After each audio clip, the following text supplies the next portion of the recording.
आदेश। जय श्री महाकाल। सभी व्यूअर्स का मेरे चैनल अघोर साधना मार्ग में मैं विनोद नाथ आप सभी का स्वागत करता हूं। फ्रॉड चैनलों और फ्रॉड बाबाओं से सावधान रहें। इन फ्रॉड चैनलों और बाबाओं के ऊपर मैं एक विस्तृत वीडियो बनाऊंगा जो कुछ दिनों में आएगी। साधना के बारे में बात करने से पहले मैं एक बात बोलना चाहता हूं अपने व्यूअर्स को कि मुझे फ्रॉड समझने की गलती बिल्कुल भी ना करें। जो आप चाहते हैं वो साधना में करवाने का सामर्थ्य रखता हूं, पर उन साधनाओं का करने का सामर्थ्य आप में भी होना चाहिए। जो फ्रॉड समझकर पैसे नहीं देना चाहता है वो गूगल पे जाके नागौर की गौशाला, जहां राजस्थान का सबसे बड़ा पशु चिकित्सालय है, उस गौशाला की खाते में पेमेंट करके हमें स्क्रीनशॉट भेज दे और उनके खाते में या वहाँ पे रसीद कटवा रहे हैं तो मेरे नाम से रसीद कटवा के आप यहाँ से साधना प्राप्त कर सकते हैं, या आप ही की शहर की गौशाला में जाकर आप मेरे नाम से पेमेंट करिए, जो पेमेंट आपको साधना के लिए बोला जाता है, और उसकी रसीद हमें फोटो खींच के भेजकर और रसीद को कोरियर करवा दें।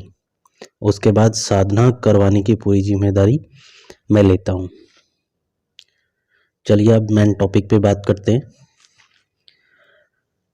आज जो साधना बताने जा रहा हूं, यह साधना करने वाला साधक ऐसी शक्तियां पा लेता है जो बहुत ही मायावी होती हैं।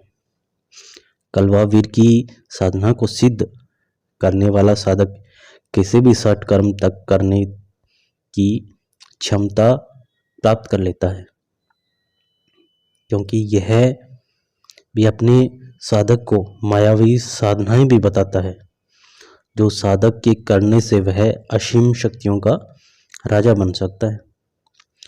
कलवावीर के बारे में कुछ बातें हैं जो मैं आपको बता रहा हूँ।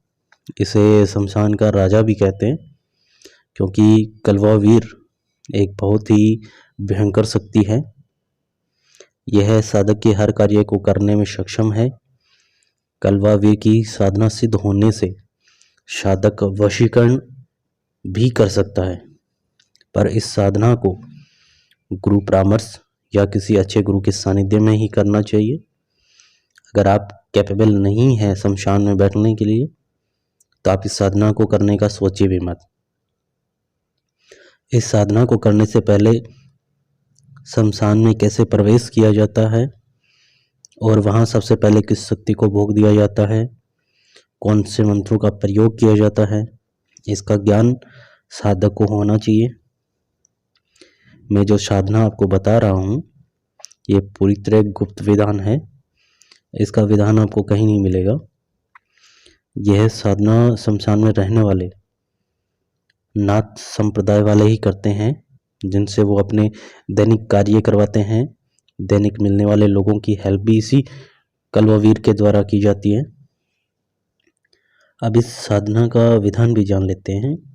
इस साधना के मंत्र को पहले सिद्ध करना होता है, फिर इसे आप शमशान में काम में ले सकते हैं।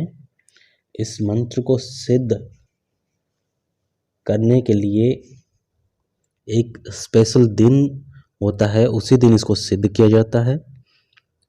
उसकी पूरी जानकारी आपको विधान में मिलेगी। इस मंत्र को सिद्ध करने के बाद एक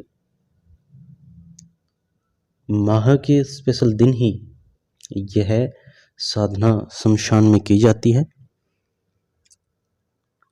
वह दिन भी आपको बताऊंगा, पर मैं साधना का पूरा पॉइंट टू पॉइंट विधान यहाँ नहीं बताऊंगा, क्योंकि फिर आप ही को ठगने वाले लोग इस विधान को कॉपी करेंगे, आप ही को झूठे मंत्र देंगे और आपको ठगेंगे।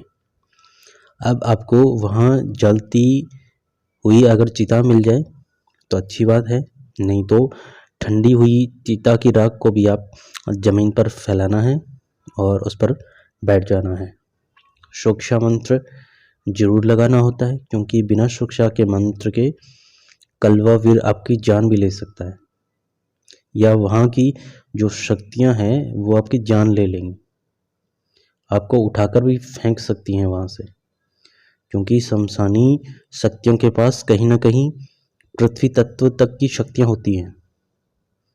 इस मंत्र को आप रात्रि से लेकर अगले दिन के ब्रह्म मुहूर्त तक के समय तक करेंगे, या आप इसे रात्रि के 9 से 10 बजे के बीच शुरू कर सकते हैं और सुबह के 4 बजे तक इस साधना को किया जा सकता है। ये सिर्फ 2 ही दिन की साधना है। पहला दिन जब आपको सिद्ध करना होता है, और दूसरा दिन जब आपको इसे शमशान में इस मंत्र को प्रयोग किया जाता है। इस साधना में कमज़ोर दिल वाले बिल्कुल भी चांस ना लें, क्योंकि यह साधना ऐसी है कि इसमें डरावनी आवाज़ें आना, किसी के चलने की आहट, शमशानी शक्तियाँ दिखाई देना, अलग अलग तरीके के दृश्य आना, बहुत ज़्यादातर गंदे भयंकर तरीके के अनुभव होते हैं यहाँ। ये साधना ज़्यादातर शमशानवासी नाथपंथी करते हैं, क्योंकि हर किसी को ये साधना ना तो बताई जाती है, ना ही करवाई जाती है, क्योंकि सामर्थ्य नहीं होता है। इस साधना में गुरु पर और सुरक्षा घेरे पर, सुरक्षा मंत्र पर पूरा विश्वास रखकर किया जाता है, और कलवा वीर के डराने से भी इसमें नहीं डरना होता है। साधना के अंत में कलवा वीर आपसे वचन मांगने के लिए बोलेगा, तभी आपको कुछ बोलना होता है, वरना मंत्र जाप को छोड़ के आपको किसी चीज़ पर भी ध्यान नहीं देना होता है। अंत में जब पूरी साधना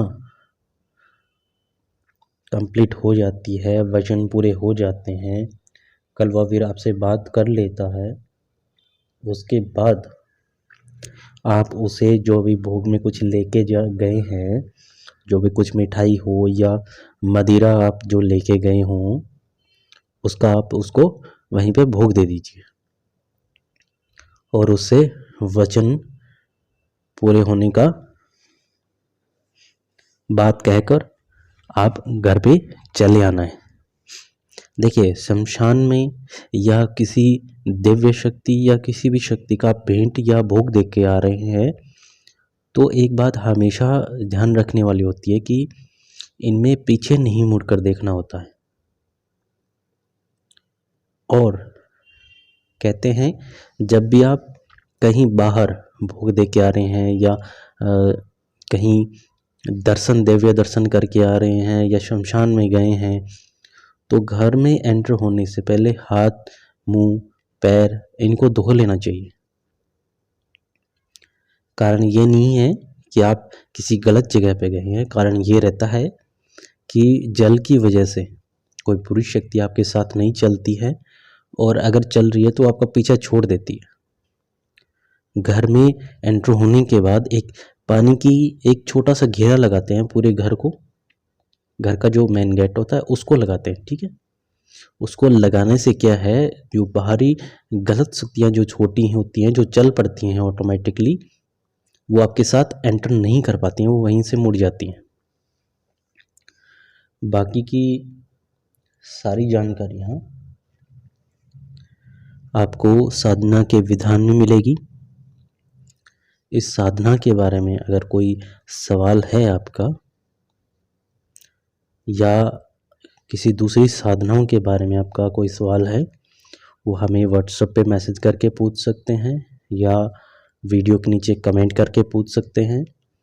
और जो साधक अभी तक दिव्य दृष्टि प्राप्त नहीं कर पाए हैं, वो हमसे दिव्य दृष्टि प्राप्त करने का पूरा प्रोसीजर सीख सकते हैं, या यहाँ पर आके दिव्य दृष्टि का ट्रांसफ़र ले सकते हैं। उसके बाद जो भी आप साधना करेंगे ना प्रत्यक्षीकरण वाली, तो उसमें अनुभव भी ज़्यादा होंगे और वो दिखाई भी जल्दी देने लग जाती है। इसी कारण तो साधक 5-5, 6-6, 10-10 साल तक घूमता रहता है, क्योंकि उनके पास दिव्य दृष्टि नहीं होती है। यही भटकने का कारण होता है। और एक बात मैं बोल देता हूँ कि मेरी फ्री में हेल्प लेने वाले हमसे कांटेक्ट ना करें। हमारी पेमेंट जो है या तो आप हमें पे कर सकते हैं, या आपके नियर बाई किसी भी गौशाला में दान करके और उसकी रिसिप्ट जो है वो हमें कोरियर करवा दें, या किसी जीवदान सेवा में आप इसको देकर हमें रसीद भेज सकते हैं। और अगर आप सक्षम हैं इसमें तो ही हमसे कांटेक्ट करें, या फिर मैं खुद इस चीज़ को डिसाइड करूँगा कि आपकी कम खर्चे में हेल्प करनी है या मुझे नहीं करनी। और ख़ास करके जो वृद्धाश्रम में रहने वाले जो भी बुज़ुर्ग हैं, जो मुझसे बात करना चाहते हैं और हमसे कार्य करवाना चाहते हैं, उनकी निःशुल्क सेवा रहती है हमारे यहाँ, तो वो हमसे बेझिझक बात कर सकते हैं। पहले भी हमारे पास कुछ आए हैं ऐसे जो वृद्धाश्रम में रहते हैं और साधनाओं को करने में उनका मन रहता है, तो उनके लिए निःशुल्क रहेगा। और हमारी जो जांच की प्रोसेस है वो चलती रहती है। घर के किसी भी सदस्य या स्वयं की जांच हमसे कांटेक्ट करके करवा सकते हैं। और जो ये साधना मेरा शिष्य सुन रहा है, तो अगर वो भी इस साधना को करने का मन बना रहा है तो कॉल कर ले मेरे को। और इसी के साथ इस वीडियो को समाप्त करते हैं। जय श्री महाकाल। आदेश।